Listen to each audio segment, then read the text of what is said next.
ভারতীয় বংশোদ্ভূত ইসলামী বক্তা জাকির নায়েককে আপাতত বাংলাদেশে আসার অনুমতি না দেওয়ার সিদ্ধান্ত হয়েছে। মঙ্গলবার সচিবালয়ে স্বরাষ্ট্র মন্ত্রণালয়ের সভাকক্ষে আইন শৃঙ্খলা সংক্রান্ত কোর কমিটির সভায় এই সিদ্ধান্ত হয়। এই জীবনে তুমি তাকে দেখতে পারো না, পরবর্তী জীবনে তুমি তাকে দেখবে, তাহলে যদি তুমি জান্নাতে যাও।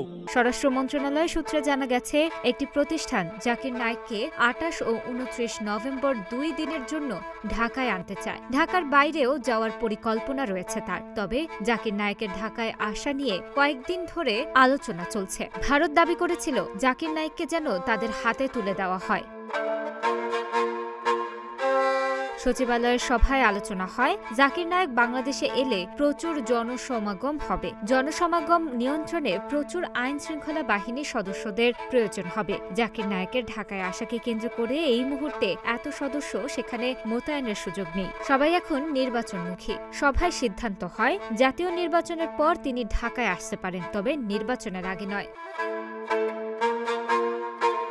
২০১৬ সালে ঢাকায় হলি আর্টিজান বেকারিতে জঙ্গি হামলার পর জাকির নায়েকের বিরুদ্ধে সন্ত্রাসী কার্যক্রমে উস্কানি ও বিদ্বেষপূর্ণ বক্তব্য প্রদানের অভিযোগ আনে ভারত সরকার। এরপর জাকির নায়েক ভারত ছাড়েন এবং মালয়েশিয়ায় আশ্রয় নেন। পুত্রজায়া শহরে তাকে স্থায়ী বসবাসের অনুমতি দেয় মালয়েশিয়া সরকার।